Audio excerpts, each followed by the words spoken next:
Welcome to my unboxing of the ASUS P9X79 Pro. So this is more of a value-oriented, although it's very difficult to say that with a straight face, value-oriented X79 board. It features most of the same key marketing points as the other P9X79 boards, such as their all-new digital power control for the CPU and the RAM, so dual intelligent processors. So they've got the EPU as well as the TPU. The TPU's cool. We actually have a showdown coming up on my NCIX.com channel where I'm going to show you the ASUS TPU versus the one-touch, one-button overclocking efforts that MSI and Gigabyte have come up with, and let's just say the TPU wins by a fairly significant margin. Okay, precise power control, so there's their DigiPlus VRM, one-click speed up with their ASUS SSD caching, which uses a third-party SATA controller in order to enable that, rather than the Intel controller, because the Intel controller on X79 does not support that, even though Z68 does. UEFI BIOS, ASUS's UEFI BIOS is excellent. Bluetooth enjoyment, okay. And quad-channel DDR3 for more bandwidth and up to 8 DIMMs. This is fully SLI and Crossfire X ready and includes support for all the latest 2011 processors, including Core i7s and Core i7 Extremes on the LGA 2011 platform. So I'm going to go ahead and take this board out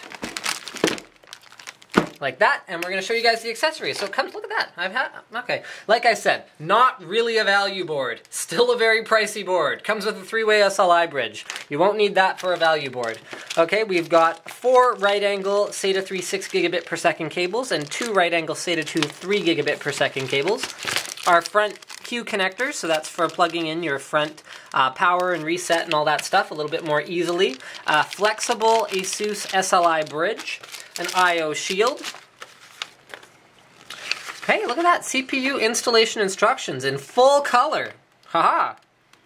Oh, as well as, oh, this is awesome. This is awesome. USB Bios Flashback. So using that white port and this button right here, without a CPU plugged in, without RAM plugged in, with nothing but power and a motherboard, you can just load a BIOS file onto your USB drive, plug it in there, and you can flash the BIOS without any components plugged in, which means that, say, a new CPU gets released and you buy it and you sold your old CPU and, oh, it doesn't post because it's not updated for the new CPU. Yeah, it doesn't matter because you can flash the latest BIOS with just a USB key. You don't even need a CPU.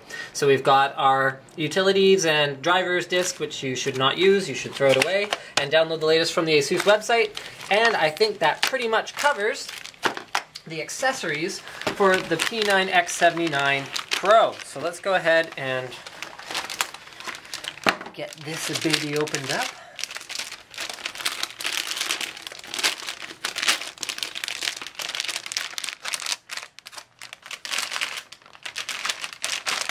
Don't worry, I'm working on it. I'm trying here, guys. I'm trying. Here we go. Alright, so there is our sexy X79 board, because which X79 board is not sexy? I would argue that they all are. Okay, so here we have some stickers telling us the same things that were already on the outside of the box, and since at this point we've already bought the motherboard, I'm not sure why they're still trying to sell it to us, but power to them. Okay, what else we got here? Aha, this is a good one. USB 3 boost. Why wasn't that on the box? That's an awesome feature. Let me see if it is on the box. It must be. No way! It's not even, oh, this is one of the best features on this motherboard. So, it supports the upcoming, well, upcoming, because there's really no devices on the market yet that support it, but it supports the upcoming UASP method of transferring data to USB 3, which means using the same USB 3 ports with updated firmware on your USB 3 devices, you can get much, much better transfer speeds. And even on non-UASP USB devices, you can still get better transfer speeds because you can use the SCSI protocol, which is faster. Cool, right? Fan Expert Plus allows you to install AI Suite 2 and set custom fan profiles. See, they've got a little tiny picture there. And you can set fan curves based on temperatures and RPM targets and all that kind of good stuff, which is great. Normally you have to buy like expensive third-party controllers in order to do stuff like that. So what do we got here? We got our LGA 2011 socket, which has 2011 pins and came out in year 2011. Cool. We've also got 8 DDR3 memory slots, which are supporting a grand total of, at this point in time, up to 64 gigs of memory. because we only have 8 gig DIMMs as far as unbuffered DIMMs on the desktop go. We got a heat pipe here and a VRM solution that actually extends all the way to the back. Check that out. So we've got a heat sink here on the voltage regulators that are on the back. The thing about these X79 boards is look how much space gets taken up by the sheer size of the socket and all the memory slots around it. So the motherboard manufacturers have had to be very innovative about where they squeeze the voltage regulators, because look at this. Here's our 8-pin CPU power, capable of sucking up to 200 watts through the socket. They have to build enough digital power regulation modules around it in order to handle that kind of a load without overheating or causing any kind of instability. It's actually kind of a marvel that they can do it at all, to be perfectly blunt. Here's our 8-pin power connector in its ideal location at the top edge of the board. Here's our 24-pin power connector in its ideal location at the right-hand edge of the board. USB 3 front panel header in its ideal location along the right-hand edge of the board. And check this out, we've got on the Intel controller 2 SATA 3 6 gigabit per second ports, 4 SATA 2 3 gigabit per second ports, and on the third-party controller with caching enabled, we've got the 2 more SATA 3 6 gigabit per second ports.